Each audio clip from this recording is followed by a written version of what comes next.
Alumni Connect, podcast, ki uspešne zgodbe alumnov ekonomske fakultete pripelje med vas. Ne zamudi in se pokonektaj z nami.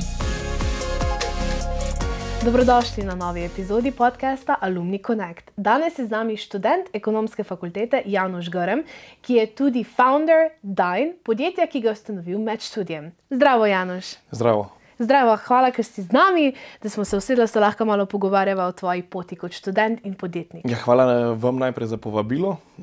Mi veliko pomeni, da ste me povabili, saj to odraža, da nekaj prav delam na moji ekonomski poti. Ja, seveda. Zdaj imam prvo vprašanje. Ko smo rekli, da si še študent, ali je bila tvoja izbira študija težka, ko si vmesno obdobje ponavadi kar srce parajoče za določene dijake? Torej, zdaj govorim med obdobjem dijaka in študenta. Tako, ja, ko si se odločil za faks. V bistvu meni ta izbira ni bila zelo težka, ker sem zelo kapitalistično naravnan že od majhnih let, tako da sem vedno vedel, da bom mogel nekaj v povezavi z podjetništvom v bistvu neko poslovno potjo delati, tako da res ni bilo težko. Sem pa v bistvu izbiral med študijem na ekonomski fakulteti in pa študijem na medicini, hodil sem v bistvu na dentalno medicino, ampak sem potem je pretehtal to, da sem šel na ekonomsko smer.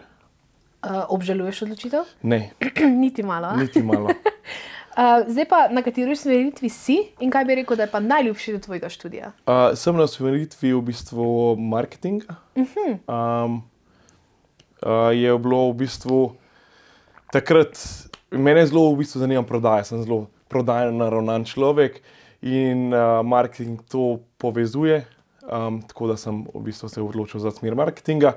Mogoče bi danes razmišljal še v smeri podjetništva, ker zdaj delam v tej smeri. Sem se pa tudi odločil za smer denar in finance, ampak mislim, da sem se kar v redu odločil. No, važno, da ker je v bistvu to, da sem izbral to smer, me je danes pripeljalo do sem. Ker mislim, da če ne bi izbral te smeri, se mogoče danes ne bi tukaj pogovarjala. Ja, seveda. Kaj pa je tvoja najljubša plat študija? Moja najljubša plat, mislim, poleg kav in tega ob študiju, je v bistvu povezovanje z ljudmi. Jaz sem na ekonomski fakulteti spoznal veliko enih novih ljudi, dobil sem veliko enih novih povezav, kar mi je pa kasneje tudi odpiralo poti v življenju in mi najbrž še bo. Ja, ekonomska ima res zelo dar za mreženje, pa to, da si lahko ustvariš eno res konkretno mrežo ljudi. Ja, ampak moraš biti tudi ta človek, no. Absolutno. Je v bistvu zelo odvisno od človeka do človeka, koliko se zavzame za to. Absolutno. Zdaj tako čist med nama. Kdo je tvoj najljubši profesor? Moj najljubši profesor je Aleš Pustovrh. Okay. Veš, da sem vedela, da boš to rekel. Z Alešem sva v bistvu zgradila ful eno dobro vez. Sodelujeva, on je v bistvu tudi en velik podpornik mojega startupa. On je v bistvu, če njega ne bi bilo, danes tega startupa najverjetneje ne bi bilo. On me je v bistvu ful podpiral, ful me je v bistvu mi dajal nek zagon, ful me je govoril, da je to narediti, ker sem bil v bistvu na eni točki sem bil ful skeptičen. Njemu sem tudi predstavil idejo, že v prvem letniku in je bil on takrat ful navdušen. In potem sva se ponovno srečala v tretjem letniku pri predmetu učinkovite predstavitve, ki je to v bistvu ta neka zagonska točka potem do samega startupa. Jaz ga imam pri poslovno okolje podjetja in to tudi vidim, da je zelo, je rekel, da na vseh njegovih govorilnih urah do zdaj so vedno prišli študentje pičati podjetniško idejo, zaradi tega, ker je pa človek toliko razgledan, da zna ful dobro. Tako da verjamem, da ti je bilo ful dodana vrednost. Tako da verjamem, da nisem moj najljubši profesor, da je še od marsikoga druga. Ja, verjamem tudi jaz, ja. Zdaj pa, da gremo malo za začetek, čisto na kratko. Dine. Kaj je? Odkot ideja?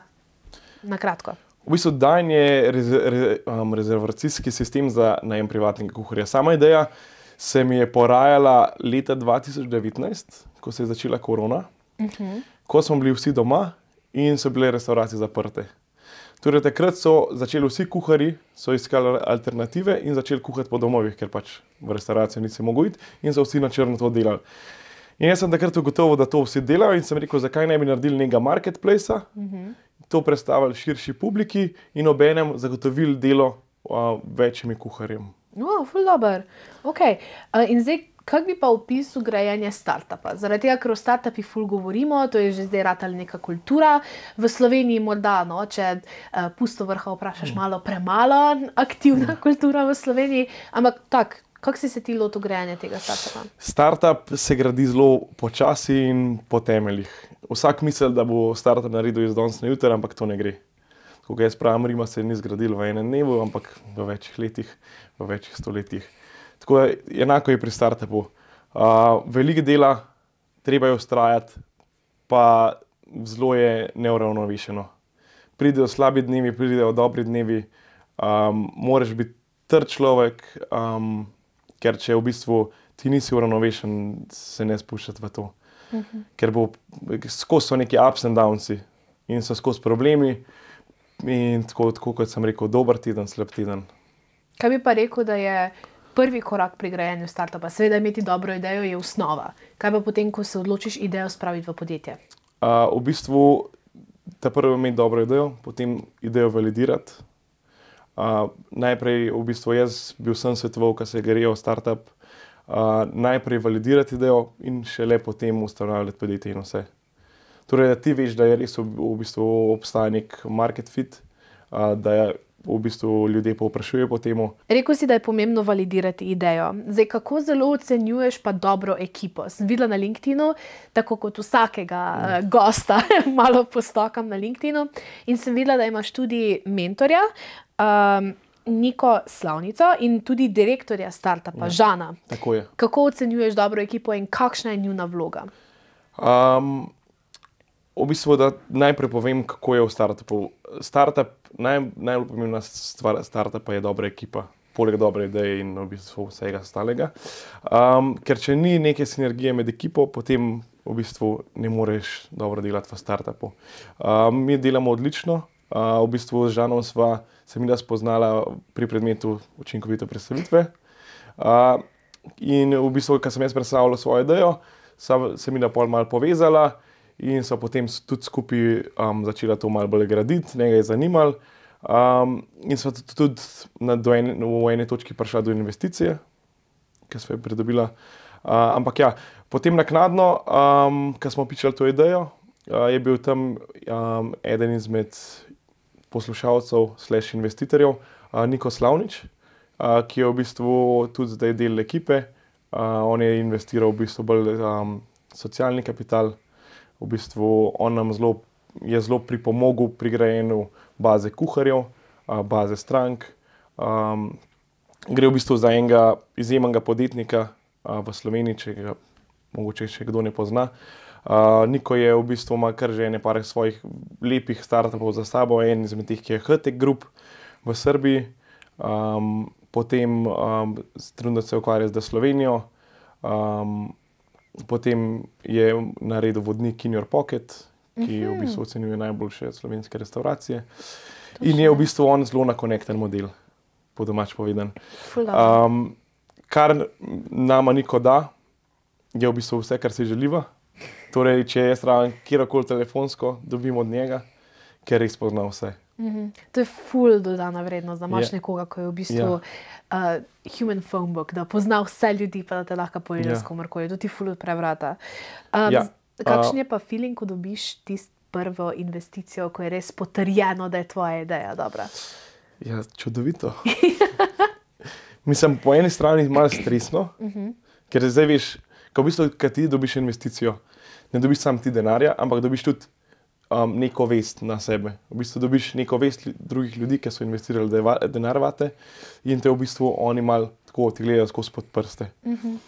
Tako da mogoče v startup lifeu je mogoče kdaj potrebno pomisliti, a je vredno zdaj dobiti investicijo, a jo res rabaš.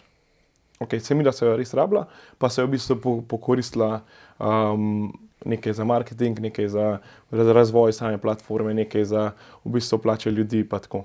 Seveda je vedno trade-off v podjetništvu na splošno. Dobiš nekaj, daš nekaj. Me pa samo zanima, zasledila sem, da si bil tudi eno leto na revizijskem oddelku EY. Tako je, ja. To je bilo vmes samo ono, da si se sprobal, da si videl, kako ti je, pa si potem preskočil na startup, ali je bil to strateški korak? V bistvu, da sem šel v revizijo, je bilo to v bistvu po eni strani tudi strateški korak, ker meni je v bistvu revizija dala ful enega obširnega znanja. V bistvu ful se spoznaš s knjigovodstvom v podjetju, ful nekih cak spoznaš. Poleg tega pa to neka prva moja služba v korpo življenju, v bistvu da tudi začneš buildati neko kariero. Med temu, ker sem pa jaz delal na UI-ju, to je bilo v bistvu 3. letnik mojega faksa, sem delal med študijem. Tako da sem pol uravnaval študij in UI, pol pa še zraven prišel ta startup. Tako da je bilo moje 3. letnik na faksu je bil kar tako hektičen. No. Sem bolj malo imel časa zase.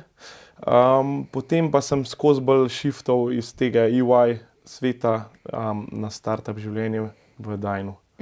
Zdaj me pa samo zanima, ta korpo svet je drug konec spektra. Ne? Če pogledaš startupe na enem koncu, korpo na drugem koncu. Kaj ti bolj ustreza? Tako čisto osebno, kaj imaš raje? Tako, kot sem prej rekel, življenje v startupu je res ups and downs. Tako da, ko imam tisti down, si rečem, ko bi šel nazaj v korpo svet, ker je pa tisti up mi je ful dobro v startupu. Tako da zelo niha moje razpoloženje med tem, bi bil v startupu, bi bil v korpotu. Mislim pa, da sem v bistvu zdaj, jaz sem itak star 22 let, tako da mislim, da imam še dolgo karierno pot pred sabo. Tako da bomo videli. No. Tako pravi, imaš še cajt. Mislim, jaz pravim, da pred 22 leti si zelo star, bi mogel že nekaj ustvariti v življenju. To, kar ljudje pravijo, da imaš še čas, je zelo narobe. Ker poje samo odlašaš skozi. Tako da vsem svetujem, ker se to govorite, začnite delati, pa naredite, kaj se je. No, se to je v bistvu super. Zdaj pa malo se odmakniva zdaj od korpa pa od startupa. Ker je še ena tudi zelo zanimiva stvar o tebi, da si bil na Masterchefu. Kako je pa do tega prišlo? Kako te je pot zaneslo? To, ki piše na internetu, da sem bil. Ja, seveda. Ja, to je pa čisto ena druga zgodba. Zelo globoko v dark web sem šla, da sem našla to informacijo, absolutno. Ja. Ni nobenih člankov, pa je zelo težko izbrati. Pa intervjuje, čisto nič. Res je. Bil sem na tekmovanju Masterchef. Zelo zanimiva izkušnja. V bistvu vsi me vprašajo, če bi se šel še enkrat. Bi rekel, da ne. Se nisem tako dobro počutil pred kamero, ker se mi zdi, da pred kamero se zelo hitro ugotovi, kakšen si zaresno. Ne moreš fejkati. In jaz takrat nisem se čutil, nisem bil ta prav. Pol v bistvu sem v 3. epizodi sem dobil koronavirus, ker takrat je bil obdobje korone in sem mogel žal ven. Pa si hvaležen za izkušnjo na Masterchefu? Ti je dala nekaj več ali je bilo samo tako, zafrkal sem se operator, lep spomin? V bistvu v življenju te vsaka izkušnja gradi, jaz pravim. Vsako izkušnja ali je slaba ali je dobra, pač je izkušnja in ti nekaj da novega. Če ti nimaš, če si ti doma v sobi zaprt, pač nimaš te izkušnje in pač nisi nič napredoval v življenju, nisi se nič naučil. Jaz sem se pač naučil nekaj, mi je dal nekaj, ampak kot sem že rekel, ne bi ponovil te izkušnje. Tvoja izkušnja na Masterchefu te je še kaj dodatno spodbudila, da si ustanovil Dajn, ali si to izkušnjo kako uporabil zdaj v startupu? Ja, v bistvu malo valjda me je, ampak ne bi rekel zdaj prav pretirano, ker to je ta ideja je bila v moji glavi že od prej. Tako da mogoče je malo pospešil. Zdaj pa, prej si omenil, da je bil tvoj 3. letnik faksa zelo turbulenten, zaradi tega, ker si imel z tem startupom, pa še EY, pa te stvari. In zdaj, kako si usklajeval študij pa to podjetniško udejstvovanje? Ja, to je bilo zelo hektično. No. Študij, takrat, ko sem imel te obvezne zadeve, sem v bistvu se zmenil na UI-ju, da sem pač hodil na faks vmes, ali pa sem kar tam, ali pa sem v bistvu hodil na te predavanja, pa sem delal od predavanj, ker smo tako lahko delali doma. Ampak večinoma sem se zmenil kar takrat, če imam 3 ure faksa v ponedeljek zjutraj, pač takrat ne prijem v službo, ampak pač grem na faks in pol prijem v službo. Tako, pol pa sem v bistvu te ob študijske dejavnosti, kar imaš te seminarske naloge in te oddaje, kar jih je v 3. letniku zelo ogromen. Ja, še posebej na podjetniški smeri. Ja. Ja. Sem pa v bistvu pol delal zvečerno, ponavadi tako, do 10. Koliko so bili pa na faksu glede vsega skupaj? Torej, zaradi tega, ker vem, da ogromno študentov dela ob študijsko delo, na takšnih pa drugačnih stvareh, so ti šli tukaj kaj na roko, ali pa naprimer, ko si startup začel? Kot EY, v bistvu jaz nisem nekaj hotel obremenjevati študija. No. Sem raje takrat se postavil pač neke meje, ker sem v bistvu šel na to delovno mesto. In sem takrat povedal, pač, da bom mogel hoditi na faks, tudi oni so to ful odobravali. V bistvu tudi nisem bil za poln delovni čas tam, ampak tako, kot sem lahko. Tako da sem v bistvu profesorju nisem dodatno obremenjeval s tem, da imam kaj za delati. Okay. Mislim, lahko pa bi. Ja, se to, kaj pa na startupu? Na startupu pa trenutno sem v bistvu startup, da sam povem zgodbo. Mi smo v bistvu zalaufali samo zgodbo lansko leto junija, torej 2023. Prej smo v bistvu zadevo razvijali, potem smo pa tudi investicijo prijeli takrat julija in ustanovili podjetje. In takrat se je pol šlo za res. Trenutno pa mi teče absolventsko leto. Torej uživaš malo bolj? Uživam ne, mislim, bolj delam. Bi se želel, da malo več uživam, ampak pač ne. Delam vsak dan, cele dneve. Ampak ja, takrat je pol v bistvu, kad prejmeš neko investicijo, imaš tudi v bistvu, kot sem že na začetku rekel, imaš neko slabo vest, da ti zdaj pa kar ne bi delal. Zdaj pa čisto iz perspektive študenta, bi ti priporočal, da se udejstvujejo podjetniško, naprimer, da začnejo kako svoje podjetje, ali pa da, ne vem, začnejo z kakim prijatelji podjetje, pa da se udejstvujejo že v času študija, ali bi priporočal, da se malo še počakajo? Jaz bi rekel, da je študij najbolj optimalna odskočna deska za startup, ker v bistvu, ko si ti enkrat po študiju in si ti v bistvu zaposlen, imaš ti ful več enega riska, ki ga moraš dati za delati startup. Recimo, res ful nisem imel zdaj riska, ker sem v bistvu tudi zaradi samega startupa vzel absolventsko leto, da posvetim pač 100% startupu. Tako da ja, jaz najbolj toplo priporočam, da se v bistvu startup dela med samim študijem. Kaj bi pa rekel, da največja slabost tega, da se lotiš v času študija? Ja, malo manj kavic, no. Malo manj prostega časa, malo manj kavic, malo manj ven hoditi, to je to. Pa veliko delati, no. Okay. Pa seveda iti profesorju pusto vrhu. Ja, mislim, to pa ker si me vprašala, kako začeti to pot, kaj bi svetoval. Najprej imeti dobro idejo, potem pa iti v kabinet 318, pa potrkati, pa prosti za 5 minut časa.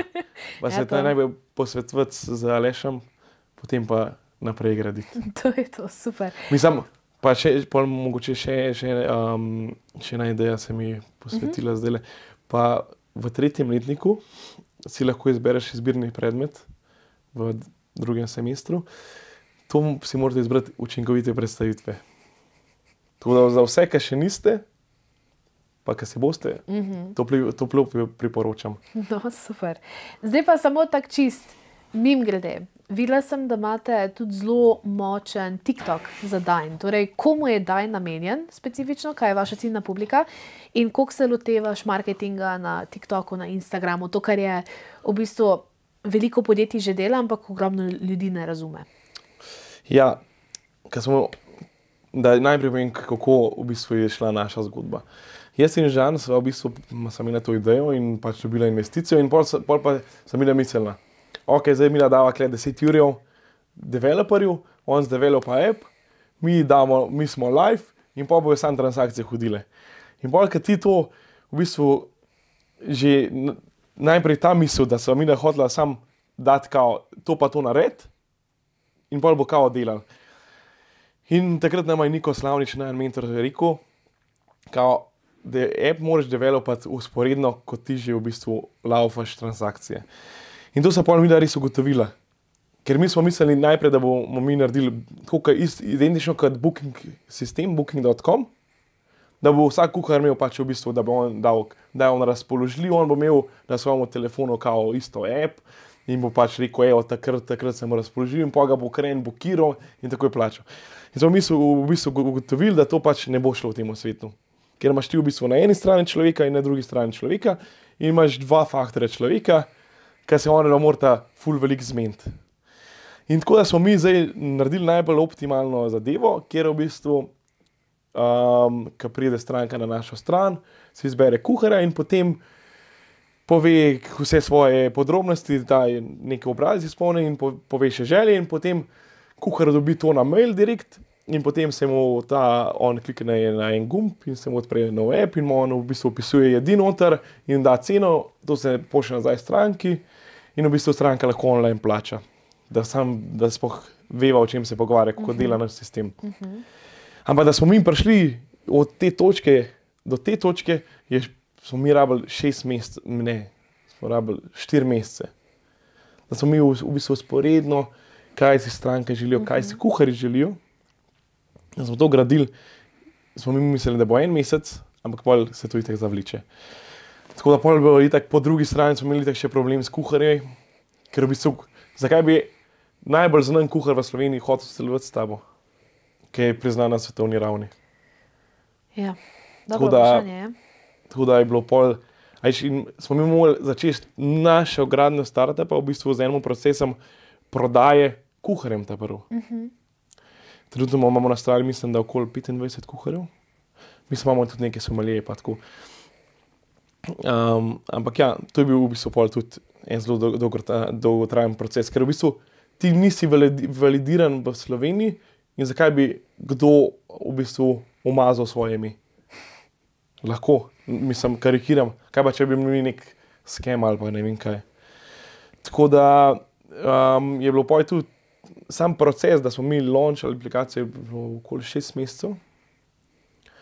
Mislim, se še kar gradimo, pa probamo optimizirati. Da smo imeli ta MVP, je bilo pač 5-6 mesecev. Tako da ja, pol pa, ko smo launchali, sem pa jaz rekel, zdaj pa bo. Zdaj se pa pripravite, zdaj pa transakcije same tile. In mi launchamo, postamo po vseh socialnih medijih in pa sem jaz rekel, zdaj vsi delajo ta TikTok, pa to jaz mislim, dajmo še mi. Sicer ni nas segment, ampak pač dajmo probati. In pokličem jaz mojega kolega Žana Zalarja, on je isto študent tukaj pri nas. Sem rekel, dajmo mi to nekaj narediti in se zmeniva in sva pol začela snemati. In pol objavimo prvi TikTok, ki sem bil ful živčen, kvazi bo. In prvi TikTok je dobil okoli 20,000 ogledov, kar je zelo velik za nov profil. In potem sva v bistvu hodila do kuharjev, snemali smo v bistvu ta zakulisje in smo videli, da ta content pač ful zanimiv ljudem. Tako da v bistvu smo zdaj kar znani na TikToku, no. In potem pa pride ta misel, a je zdaj ta tvoja ciljna publika na TikToku? Mi imamo okoli 60-70% naših gledalcev je od 25 do 45 let. Tako je.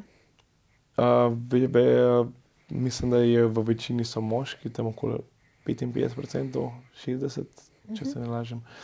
Tako da ja, in recimo zdaj smo imeli eno naročilo prejšnji teden, pa pol vprašam jaz zmeri, pa odkje on je bil tam nekih 45 let star, nek zelo uspešen poslovnež drugače, imena ne bom omenjal. Pa vprašam, odkje veste za nas, prav, vas že nekaj časa spremljam na TikToku, pravim, pa kaj vi delate na TikToku? Prav, ja, imam zaradi hčerke, da vem, kaj one počnejo, pa kaj se dogaja v svetu, sem si naložil TikTok. Tako da jaz mislim, da je TikTok je v bistvu, mislim, neka vrste prihodnost Google, se mi tudi, kar berem članke, da recimo ti neki Gen Z uporabljajo namesto Google, zdaj uporabljajo TikTok, da jih, mislim... Wow. A veš, in potem se je treba vprašati, kje bomo mi zdaj v prihodnosti delali. Mislim, bi pa rekel, da še kar nismo najdel nekega ful dobrega tržnega kanala, ker mi imamo v bistvu problem pri nas je, da mi v bistvu prodajamo storitev, ki ni za vsak dan. in kako zdaj targetirati stranko, da boš jo ti targetiral točno en teden pred njenim rojstnim dnevom. Tako da zelo težko je prodati našo storitev. Pač po eni strani pa pač pol TikTok pride, da ta brand awareness najbolj v poštev. Tako. Je pa tudi pol z minimalnimi stroški. No, se glih to, ja. Zdaj pa za konec. Kje vidiš prihodnost svoje podjetniške poti? Želiš še ta startup torej še dalje razvijati? Imaš zelo dolgoročne cilje z njim? Kaj misliš? Definitivno ne v Sloveniji. Torej, zdaj smo ravno v teku za širitvijo v tujino, ker smo v bistvu ugotovili, da v Sloveniji ni toliko trga, kot si mi želimo. Pač torej, ti v bistvu ustanoviš startup, da pač skalaš podjetje, ne da v bistvu zdaj delaš neke male pare.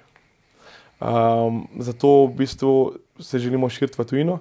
Zdaj naš prvi cilj je Hrvaška Istra, kjer se bomo širili v te luksuzne namestitve, kjer bomo naredili z tem namestitvam v bistvu z agencijami neke agentske pogodbe, kjer bomo naredili tudi revenue share in potem bojo oni v bistvu prodali za nas. Super. Tako da bomo v bistvu imeli svoje prodajnike v vsaki nastanitvi. Ful dobro. Poleg tega pa zdaj še problematika mreže kuharjev. Ampak mislim, da zdaj to prakso smo že dali čez, mislim, da zdaj v drugem krogu ne bo toliko težav kot v prvem. No, ful dobro. Kaj pa bi bil tvoj nasvet za študente, ki želijo ustanoviti svoj startup v času študija? Jaz mislim, da začeti je treba zgodaj, potem iti do Aleša Pustovrha, da pove svoje mnenje, pa vztrajati. Jaz mislim, da je res treba vztrajati. Torej, tudi če pridejo te ups and downsi, da te pač ne zlom, da se ti vse trd in da pač ne odnehaš v eni točki. Pač delaš to, kar te veseli in zakaj ne bi tega nadaljeval. Super. Janoš, hvala, da si bil z nami danes. Hvala tebi.